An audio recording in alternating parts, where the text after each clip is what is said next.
Hello everyone.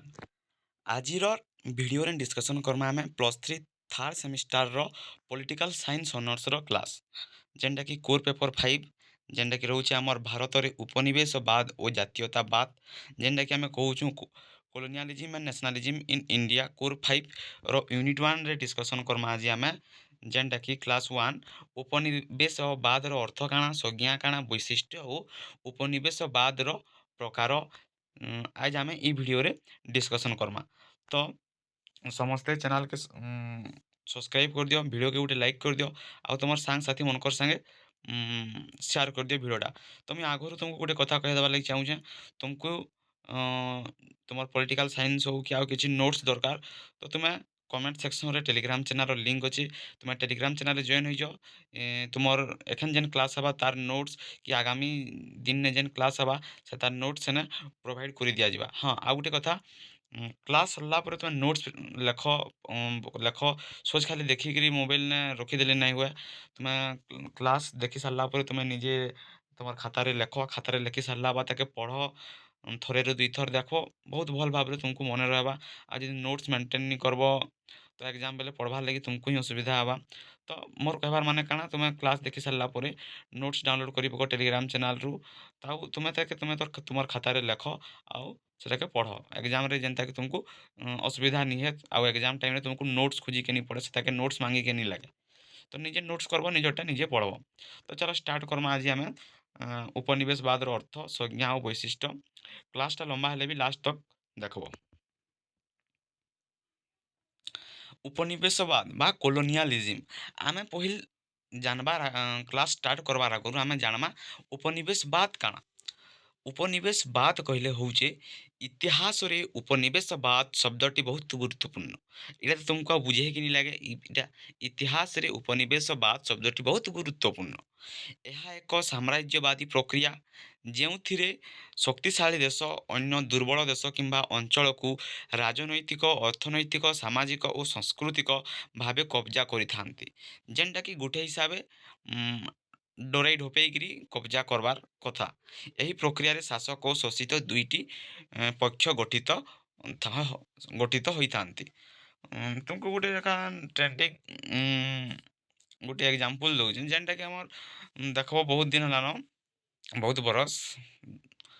बहुत बरस हमर यूक्रेन और रूसिया भितर जेन युद्ध होचे से परिका घटना जेनता रूसिया बड़ देश है से शान देश यूक्रेन के से डरे ढोपे दउचे युद्ध करूचे से परिका जदि यूक्रेन के कब्जा करि पकाला तार उपनिवेशवाद से आनी पकाला बुझेला।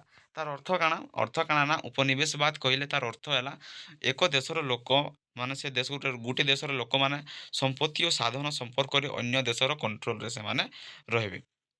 एठारे शासक देश सब बेले लाभ रे थाए ऑब्वियसली जे शासक देश से लाभ रे थिबा जेनता कि हमको भारत के इंग्रेज शासन करूथिला बहुत वर्ष आगरू सेते खने भारत खटुथिला इंग्रेज माने आसिकरी थिले से माने लाभ रे थिले। शोषित देश जेनता कि जेते खने इंग्रेज माने हमको शासन करूथिले सेते खने कंचा माल सस्ता श्रम बजार अर्थनैतिक संपद शासकंकु सरबराह करूथिले। उपनिवेशवाद ହେଉଛି ଅନ୍ୟ ଦେଶର ଉପରେ ଆର୍ଥିକ ଓ ରାଜନୈତିକ ଦାଦାବଟି ଯେନ୍ତାକି ଆମେ କହିଲୁ ଗୁଣ୍ଡାଗିରି କହିପାରନା ସେହିପରିକା। ଉପନିବେଶବାଦ ଶବ୍ଦଟି ଉପନିବେଶ ଯୁକ୍ତ ବାଦରୁ ଗଠିତ। ଉପନିବେଶ ଅର୍ଥାତ୍ କୌଣସି ବିଦେଶୀ ଦେଶକୁ ଜିତି ସେଠାରେ ସ୍ଥାୟୀ ଭାବରେ ବସବାସ କରି ରାଜନୈତିକ ଆର୍ଥିକ ଏବଂ ସାମାଜିକ ସ୍ୱାର୍ଥରେ ଦେଶୀୟ ପ୍ରଜାମାନଙ୍କୁ ଶୋଷଣ କରିବା ସେଟା ହେଉଛି ଯେତେ ଉପନିବେଶବାଦ। ଯେତେବେଳେ ଏହି ପ୍ରକ୍ରିୟାକୁ ରାଜନୀତି ଅର୍ଥନୀତି ସାହିତ୍ୟ ଇତିହାସ ସବୁ ଦିଗରୁ ବ୍ୟାଖ୍ୟା କରାଯାଏ ସେତେବେଳେ ତାହାକୁ ଉପନିବେଶବାଦ କୁହାଯାଏ। ମନେ ରଖଲ ଉପନିବେଶବାଦ କାହାକୁ କୁହାଯାଇଛି ଯେ ତ ଉପନିବେଶବାଦର ମୂଳ ସାରତା କାଣା ହେଉଛି ନା ବିଦେଶୀ ଦେଶରେ ନିୟନ୍ତ୍ରଣ ରାଜନୈତିକ ସ୍ୱାଧୀନତାର ହନନ ଆର୍ଥିକ ଶୋଷଣ କରବାଟା ସାହିତ୍ୟ ସଂସ୍କୃତିରେ ପ୍ରଭାବ ପଡ଼ବା ଜାତୀୟତାରେ ବାଧା ଆଣବାଟା। ସେହିପରି ଉପନିବେଶବାଦ କେବଳ ରାଜନୈତିକ ଶାସନ ପ୍ରଣାଳୀ ନୁହେଁ ଏହା ଏକ ବିଶ୍ୱବ୍ୟାପୀ ସ୍ୱାର୍ଥପୂର୍ଣ୍ଣ ପ୍ରକ୍ରିୟା ଯାହା ଆଧିପତ୍ୟ ବିସ୍ତାରବାଦ ଏବଂ ପୁଞ୍ଜିବାଦ ସହିତ ଜଡ଼ିତ।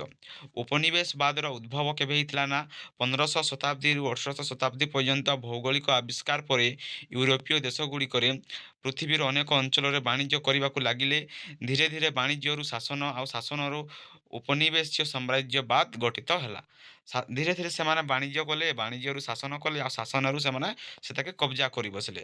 ତ ଉପନିବେଶବାଦର ପ୍ରମୁଖ ବୈଶିଷ୍ଟ୍ୟ କାଣା ନା, ବାଣିଜ୍ୟରେ ନିୟନ୍ତ୍ରଣ, ସ୍ଥାନୀୟ ବଜାରକୁ ବିଦେଶୀ ପଣ୍ୟରେ ଭରିଦେବା, କଞ୍ଚାମାଲର ଶୋଷଣ, କୃଷି, ଖଣିଜ କଞ୍ଚାମାଲକୁ ସ୍ୱଦେଶ ପଠାଇଦେବା, ଶିଳ୍ପର ବିନାଶ, ସ୍ଥାନୀୟ ଶିଳ୍ପକୁ ଧ୍ୱଂସ କରି ବିଦେଶୀ ଶିଳ୍ପକୁ ପ୍ରୋତ୍ସାହନ, ସାହିତ୍ୟ ସଂସ୍କୃତିର ପ୍ରଭାବ, ଭାଷା, ଶିକ୍ଷା, ସଂସ୍କୃତିରେ ପରିବର୍ତ୍ତନ, ରାଜନୈତିକ ଆଧିପତ୍ୟ, ସ୍ୱାଧୀନତାରେ ହ୍ରାସ।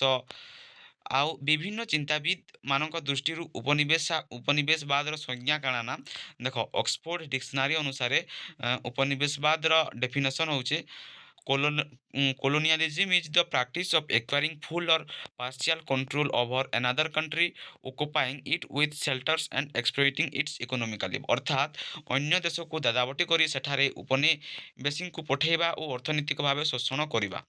ଲେନିନ୍ଙ୍କ ଅନୁସାରେ କାଣା ହେଉଛି ନା, ପୁଞ୍ଜିବାଦୀର ସର୍ବୋଚ୍ଚ ଅବସ୍ଥା ଯେଉଁଠି ଶକ୍ତିଶାଳୀ ପୁଞ୍ଜିପତି ଦେଶ ଦୁର୍ବଳ ସେ ଦେଶକୁ ସେ ଶୋଷଣ କରେ।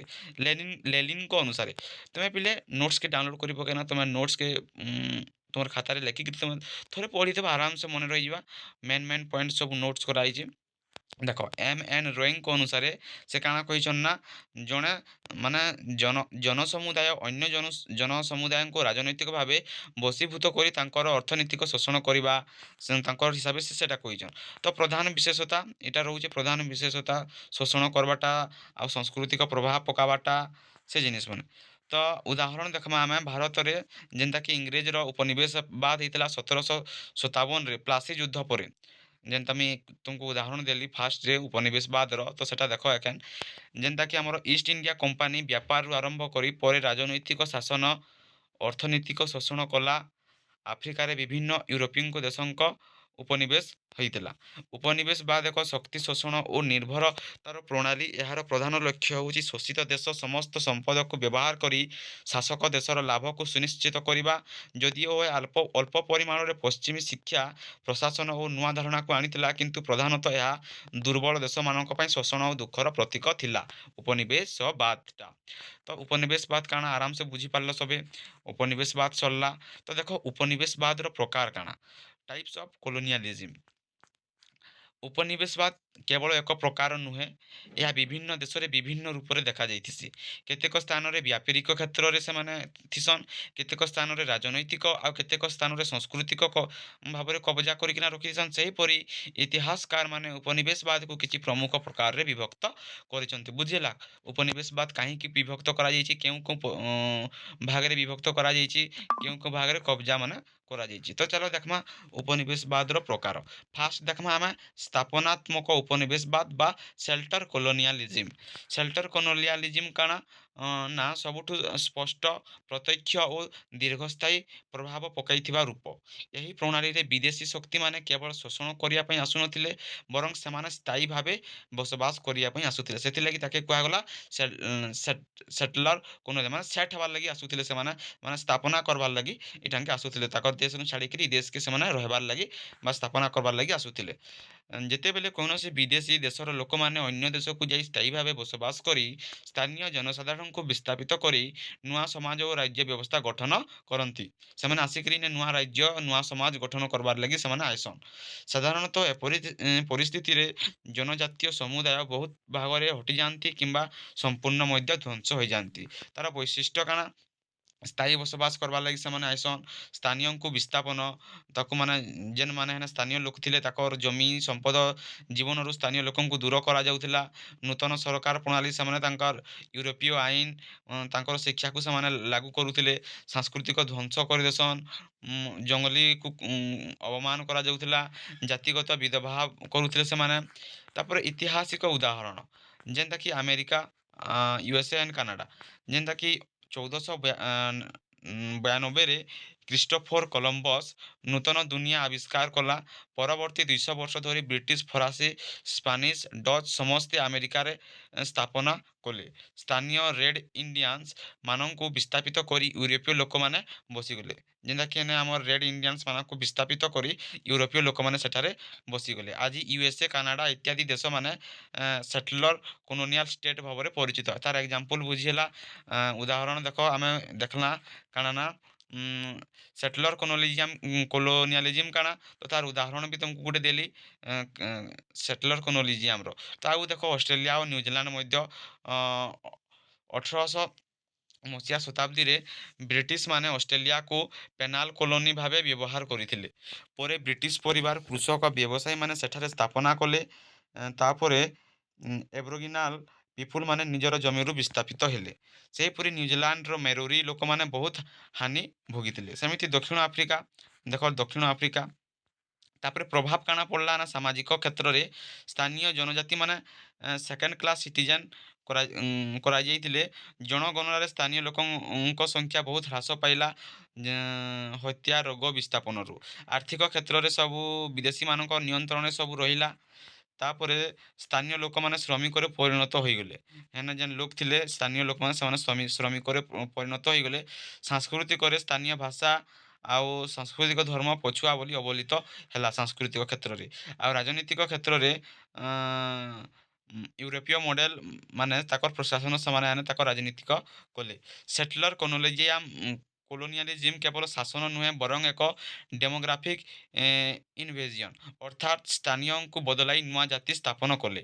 ଏହାର ପ୍ରଭାବ ଆଜି ବି USA Canada Australia South Africa ସମସ୍ତେ ପୋଷ୍ଟ ସେଲ୍ଟର ଷ୍ଟେଟ୍ ବୋଲି ପରିଚିତ। ସ୍ଥାପନାତ୍ମକ ଉପନିବେଶବାଦ ହେଉଛି ଉପନିବେଶବାଦର ସବୁଠୁ ଗଭୀର ଓ ଦୀର୍ଘସ୍ଥାୟୀ ରୂପ।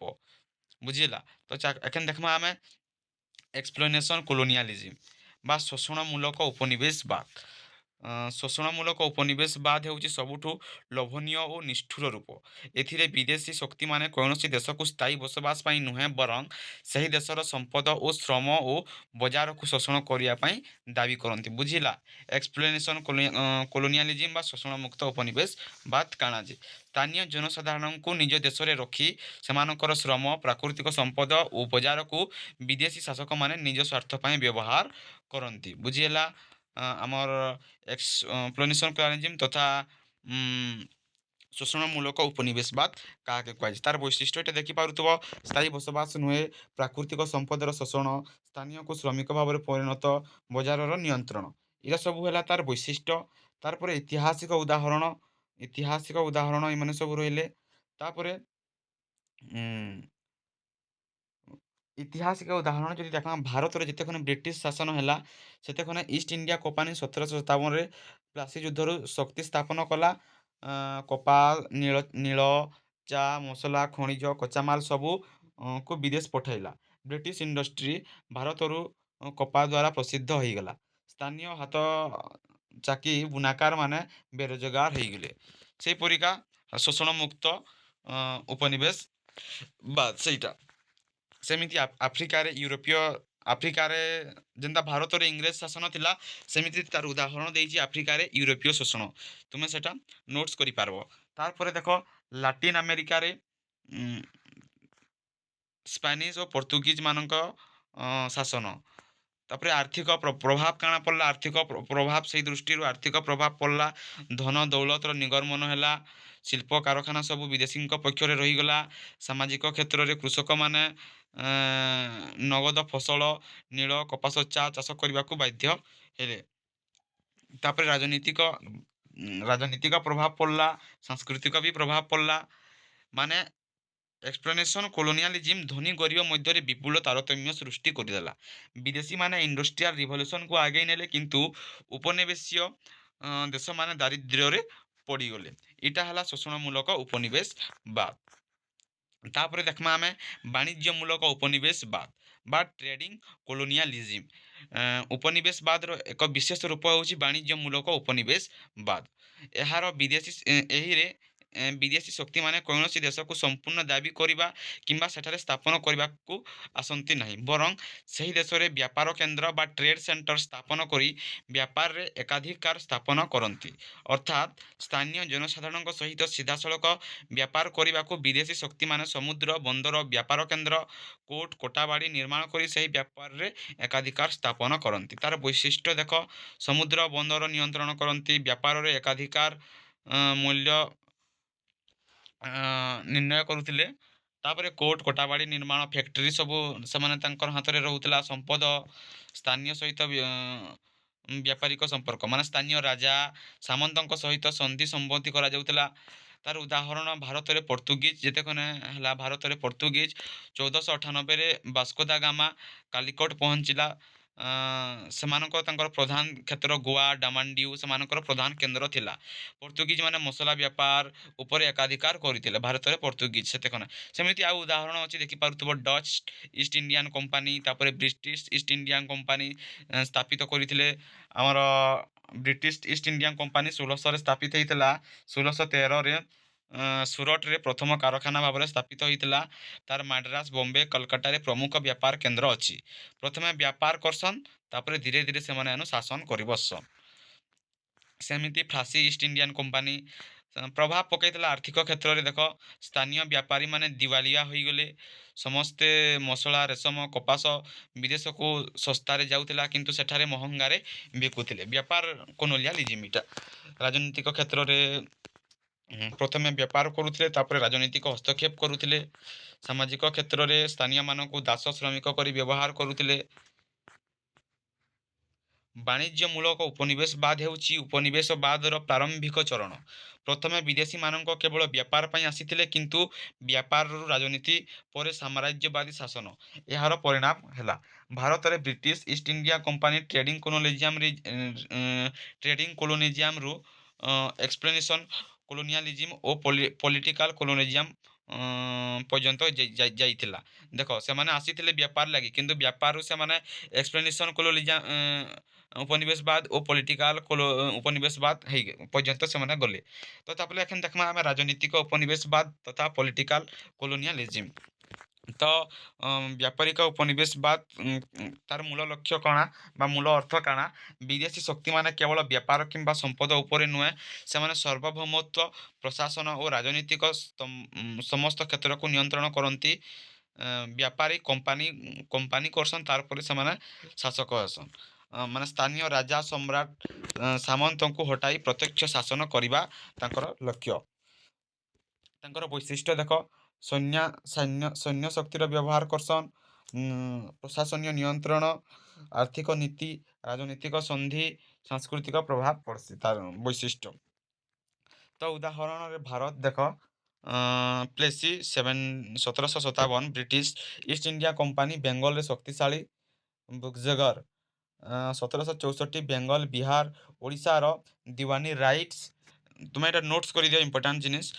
ସବସିଡ଼ିଆରୀ ଏଲିଆନ୍ସ 1798-85 ୱେଲସି ରାଜ୍ୟଗୁଡ଼ିକ କମ୍ପାନୀରେ ସେନା ରଖିବାକୁ ମଧ୍ୟ। ତୁମର ମସିହା ମାନେ ବହୁତ ଇମ୍ପୋର୍ଟାଣ୍ଟ। ସେମିତି ଆଫ୍ରିକାରେ ଦେଖ 19ଶ ଶତାବ୍ଦୀରେ scramble of Africa Britain France Germany Belgium Portugal Italy ଏସବୁରେ ସେମାନେ ତାଙ୍କର ଇଏ କରିଥିଲେ ପଲିଟିକାଲ ଇଏରେ। ତାର ପ୍ରଭାବ କାଣା ପଡ଼ିଥିଲା ଆର୍ଥିକ କ୍ଷେତ୍ରରେ? ଡ୍ରେନ୍ ଅଫ୍ ୱେଲ୍ଥ ଭାରତରୁ ସମ୍ପଦ ଧନ କଞ୍ଚାମାଲ ବିଦେଶ କେ ମାନେ ପଠାଇଥିଲେ। ରାଜନୈତିକ କ୍ଷେତ୍ରରେ ସ୍ଥାନୀୟ ସ୍ୱାଧୀନତା ସମାପ୍ତ ହୋଇଯାଇଥିଲା। ବିଭିନ୍ନ ରାଜ୍ୟକୁ କମ୍ପାନୀର ରୁଲ୍ସ କିମ୍ବା କ୍ରାଉନ୍ସ ରୁଲ୍ସ ଭାବରେ ସେମାନେ ଚଲାଇଥିଲେ। ଏଇଟା ଏତିକି କିଛି ଇମ୍ପୋର୍ଟାଣ୍ଟ ନିନ ନୋଟ୍ସ କରିଦେଇଥାଉ। ତାପରେ ଦେଖମା ଆମେ ସାଂସ୍କୃତିକ ଉପନିବେଶବାଦ। ସାଂସ୍କୃତିକ ଉପନିବେଶବାଦ କହିଲେ କାଣା? ଏଠାରେ ବିଦେଶୀ ଶକ୍ତିମାନେ କେବଳ ଦେଶ ଜମି ସମ୍ପଦ କିମ୍ବା ରାଜନୀତିକୁ ନିୟନ୍ତ୍ରଣ କରିବାକୁ ଆସନ୍ତି ନାହିଁ ବରଂ ସ୍ଥାନୀୟ ସଂସ୍କୃତି ଭାଷା ଶିକ୍ଷା ଧର୍ମ ପରମ୍ପରା ଉପରେ ନିୟନ୍ତ୍ରଣ କରିବା ପାଇଁ ସେମାନେ ଆସନ୍ତି। ଏ ପ୍ରକାର ଉଦ୍ଦେଶ୍ୟ ସ୍ଥାନୀୟ ଲୋକଙ୍କୁ ବିଦେଶୀ ମୂଲ୍ୟ ଭାଷା ଓ ପରମ୍ପରା ପ୍ରତି ଆଦର ବଢ଼ାଇବା ସ୍ଥାନୀୟ ସ୍ୱାଧୀନତା ଓ ପରିଚୟକୁ ଦୂର କରିବା ପାଇଁ ସେମାନେ ଆସନ୍। ବୈଶିଷ୍ଟ୍ୟ କାରଣ ସେମାନେ ଭାଷା ଆଉ ଶିକ୍ଷା ବିଦେଶୀ ଭାଷାକେ ସେମାନେ ପ୍ରମୁଖ କରିବେ। ଧର୍ମୀୟ ପ୍ରଭାବ ତାଙ୍କର ଧର୍ମୀୟ ପ୍ରଭାବକେ ସେମାନେ ଦେଖାବେ। ପରମ୍ପରା ଆଉ ସଂସ୍କୃତି ଆଦର୍ଶ ଜାତିଗତ ଭେଦଭାବ ସେମାନେ କରିବେ। ସେମାନେ ଆଇବେ ତାଙ୍କର ସିଆଡ଼ର ଜାତିଗତ ସିଆଡ଼ର ଭେଦଭାବ ଦେଖାଇବେ। ଭାରତରେ ଐତିହାସିକ ଉଦାହରଣ ଭାରତରେ ବ୍ରିଟିଶ କାଳର ଇଂରାଜୀ ଭାଷାକୁ ପ୍ରଧାନ ଶିକ୍ଷା ଯେତେବେଳେ ଆମର ସେ ସାଂସ୍କୃତିକ ଉପନିବେଶବାଦ ଦେଖୁଛୁ ଯେତେক্ষণে ଇଂରେଜ ମାନେ ଆମକୁ ଶାସନ କରୁଥିଲେ ସେତେক্ষণେ ତାଙ୍କର ଇଂରେଜ ଭାଷାକୁ ବା ଇଂଲିଶ ଭାଷାକୁ ସେମାନେ ପ୍ରଧାନ ଦେଉଥିଲେ। ସେହିପରି ଆଫ୍ରିକାରେ ସେହିପରି ତାପରେ ପ୍ରଭାବ ପଡ଼ିଲା ସାଂସ୍କୃତିକ କ୍ଷେତ୍ରରେ। ଆମର ଯେନ୍ତା ସ୍ଥାନୀୟ ସାହିତ୍ୟ, କଳା, ନୃତ୍ୟ, ସଙ୍ଗୀତ ସବୁ ସେମାନେ ନଷ୍ଟ କରିଦେଲେ। ତାଙ୍କର ଇଂରାଜୀ ଭାଷା, ତାଙ୍କର ଇଂରେଜ ଶାସନ ସେମାନେ ଦେଖାବାର୍କେ ଗଲେ। ଏସବୁ ନୋଟ୍ସ କରିଦିଅ ଏଇଟା। ତାପରେ ଦେଖ୍ମା ଆମେ ରିଲିଜିୟସ୍ କୋଲୋନିଆଲିଜିମ୍, ମାନେ ଧର୍ମୀୟ ଉପନିବେଶବାଦ କାଣା। ଧର୍ମୀୟ ଉପନିବେଶବାଦ କାଣା ନା, ଏହା ଗୋଟେ ବିଶେଷ ପ୍ରକାରର ଉପନିବେଶବାଦ ଯାହାରେ ବିଦେଶୀ ଶକ୍ତିମାନେ ସ୍ଥାନୀୟ ଲୋକଙ୍କ ଧର୍ମ, ଆସ୍ଥା ଓ ଆଧ୍ୟାତ୍ମିକତା ପ୍ରଥାରେ ପ୍ରଭାବ ପକାଇଥାନ୍ତି। ରିଲିଜିୟସ୍ ଧର୍ମୀୟ, ମାନେ ତାର ଉଦ୍ଦେଶ୍ୟ ହେଉଛି ସ୍ଥାନୀୟ ଧର୍ମ ଓ ପରମ୍ପରାକୁ ପରିବର୍ତ୍ତନ କରି ତାଙ୍କର ବିଦେଶୀ ମୂଲ୍ୟ ପ୍ରଚାର କରିବା ପାଇଁ ସେମାନେ ତାଙ୍କର ଲକ୍ଷ୍ୟ ଥିସି। ମାନେ ଆମର ରିଲିଜିୟସ୍ କୋଲୋନିଆଲିଜିମ୍ରେ ମାନେ ତାଙ୍କର ଧର୍ମୀୟ ସଂସ୍ଥାଗତ ସ୍ଥାନୀୟ ସମାଜରେ ସେମାନେ ପରିବର୍ତ୍ତନ କରବାର୍ ଲାଗି ଚାହେଁସନ୍। ଐତିହାସିକ ଉଦାହରଣ ଭାରତରେ ପର୍ତ୍ତୁଗୀଜ 1498ରେ ଗୋଆ ଡାମାଣ୍ଡିଉ ପରିବର୍ତ୍ତନ କରିଥିଲେ ମିଶନାରିଜ୍ କ୍ୟାଥୋଲିଜିମ୍ରେ। ସେହିପରି ବ୍ରିଟିଶ ରାଜ ମିଶନ ସ୍କୁଲ ଖ୍ରୀଷ୍ଟିଆନ ଏଜୁକେସନ୍ ସେମାନେ ଷ୍ଟାର୍ଟ କରିଥିଲେ। Madras Christian college. ନୋଟ୍ସ କରିଦିଅ ଏରା ସବୁ।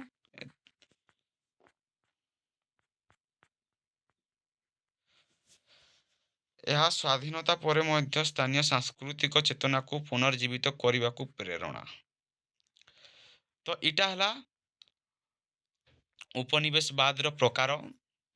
କିଛିଟା ଇମ୍ପୋର୍ଟାଣ୍ଟ ପଢ଼ିଦେଲା ଆମେ ଉପନିବେଶବାଦର ପ୍ରକାର। ତ ତାର ଦେଖ୍ମା ଉପନିବେଶବାଦର ପ୍ରକାର ଗୁଡ଼ିକର ମୂଳରେ ଶୋଷଣ ଓ ଦାଦାବଟି ଥାଏ। ବୁଝିହେଲା? ଉପନିବେଶବାଦର ପ୍ରକାର ଗୁଡ଼ିକର ମୂଳ କାଣା? ମୂଳ ହଉଛେ ସେମାନେ ଶୋଷଣ ଓ ଦାଦାବଟି କରବାର୍ ଲାଗି ଆସିଥିସନ୍। କେହି କିଏ ବେପାର କରବାର୍ ଲାଗି ଆଇଥିସି, କିଏ ରାଜନୀତି, କିଏ ସଂସ୍କୃତି, କେହି ସେନାର ମାଧ୍ୟମରେ ଏହାକୁ ପ୍ରଚାର କଲେ। ଯଦିଓ କିଛି ନୂଆ ଓ ଶିକ୍ଷା, ବିଜ୍ଞାନ, ପ୍ରଶାସନିକ ପ୍ରଣାଳୀ ଆସିଥିଲା, କିନ୍ତୁ ଏହାର ପ୍ରଧାନ ଲକ୍ଷ୍ୟ ହେଲା ଶାସକଙ୍କ ଲାଭ ଓ ଶୋଷିତଙ୍କ ହାନି। ତାର ମୂଳ ଲକ୍ଷ୍ୟ ହିଁ ଇଟା ହିଁ ଥିଲା। ଏତ୍କି ଯଦି ତୁମେ ଜାଣୁଛ, ଏକ୍ଜାମ୍ରେ ଲେଖବା ଲାଗି ତୁମକୁ ପ୍ରୋବ୍ଲେମ୍ ନି ହୁଏ। ତ ଆଉ ଥରେ ଲାଷ୍ଟ କହୁଛେଁ, ନୋଟ୍ସ କର ଆନ୍ ତାକେ ପଢ଼। ତୁମକୁ ଏକ୍ଜାମ୍ରେ ବହୁତ ଭଲ ଭାବେ ହେଲ୍ପଫୁଲ୍ ହେବା ତୁମର ସେ ନୋଟ୍ସ। ତୁମକୁ ମାନେ ଏକ୍ଜାମ୍ରେ କାହାକେ ନୋଟ୍ସ ମାଙ୍ଗବାର୍ ଲାଗି ନି ପଡ଼େ। ତୁମେ ଏତ୍କି ଯଦି ପଢ଼ିକିରି ଗଲ, ଏତ୍କି ଭିତରୁ କ୍ୱେଶ୍ଚିନ୍ ଆସିଲେ ଆରାମସେ ତୁମେ ଲେଖିପାରବ।